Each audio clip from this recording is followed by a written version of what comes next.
Well, here the Prime Minister chaired an emergency COBRA meeting this afternoon, and Parliament is being recalled to discuss the situation. Boris Johnson said the immediate priority is to evacuate British citizens and Afghans who have been working with the UK. Here's our political correspondent Ben Wright. For 20 years, the UK has committed its military, money and lives to Afghanistan. Some of the fiercest fighting was here in Helmand. The effort ends with a frantic scramble to get out. The situation in Afghanistan continues to be extremely difficult, getting more difficult, I would say.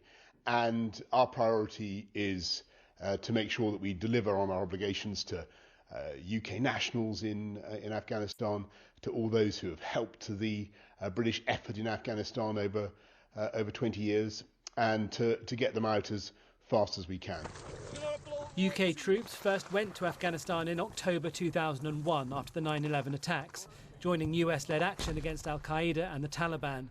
By the time combat operations ended in 2014, 454 UK soldiers and military personnel had died. Successive prime ministers stressed their commitment to the country and protecting the progress made. Today, cross-party fear that progress could vanish. The real danger is that we're going to see every female MP murdered. We're going to see ministers strung up on street lamps, and this is a decision that I'm afraid has been taken. We haven't heard from the Foreign Secretary in about a week, despite this being the biggest single foreign policy department disaster, since Suez. It's been a catastrophic miscalculation that is absolutely clear. The UK and the United States both overestimated the capacity of the Afghan government to hold off the Taliban and underestimated the capacity of the Taliban to advance throughout the country. And that has been clear actually for days.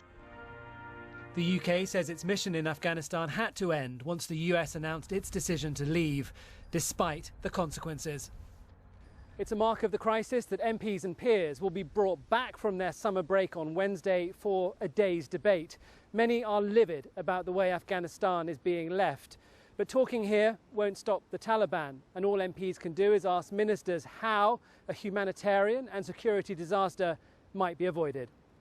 For James Kyle, today is difficult. He was a captain in the Light Dragoons, served in Afghanistan in 2007 and 2009, the year the regiment lost 6 of its soldiers. It's incredibly sad to see the change happen so quickly after years and years of incredibly hard work from remarkable armed services in the country. I don't know how I could ever look the parents of fallen soldiers in the eye and say that what they did was worth it.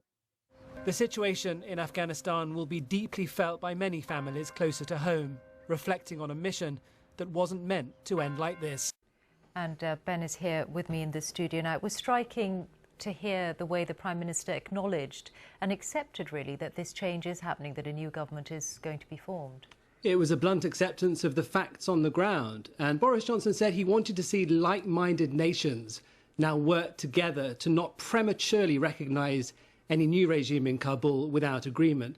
He also said the UK was determined to prevent Afghanistan not again becoming a breeding ground for terror.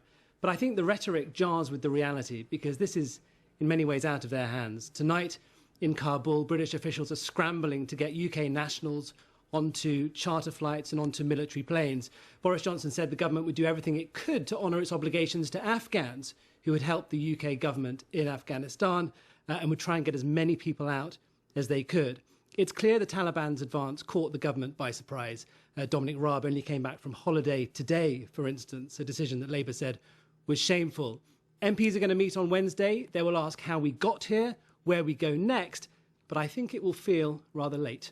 Ben Wright, thank you very much.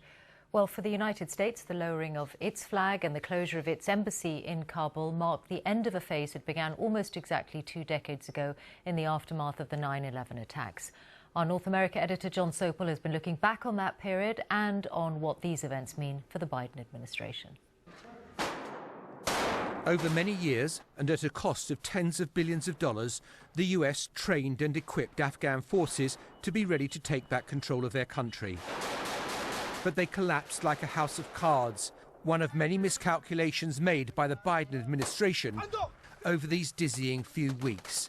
And today, America's most senior diplomat was trying to put a brave face on events. What we're focused on now is making sure that we can get our people to a safe and secure place, that we can do right by the people who stood with us in Afghanistan all these years, including Afghans who worked for the embassy, worked for our military. We have a massive effort underway to bring Afghans at risk out of the country if that's what they so desire. America's attempt to export liberal democracy to Afghanistan is well and truly over. America's effort to build a civil society in Kabul and beyond also in tatters. And Joe Biden's prediction from 5 weeks ago that everything would be just fine has not worn well. Well, first of all, the mission hasn't failed yet. So the question now is, where do they go from here? That the jury is still out. But the likelihood there's going to be the Taliban overrunning everything and owning the whole country is highly unlikely. The Taliban wants to make a deal. The withdrawal policy was framed during the Trump administration and embraced by Joe Biden, who's at Camp David and today was being briefed by his officials. He believes passionately that America can't stay in Afghanistan indefinitely. But foreign policy hawks are rounding on both men. What we're watching right now in Afghanistan is what happens when America withdraws from the world. So everybody who has been saying America needs to withdraw, America needs to retreat, we are getting a devastating, catastrophic, real-time lesson in what that means. U.S. Embassy helicopters flew from roof to roof. America's most scarring military defeat was summed up in the images of the last helicopter flying off the roof of the U.S. Embassy in Saigon at the end of the Vietnam War. Today's scramble to get out of Kabul may not be that, but it's not far short.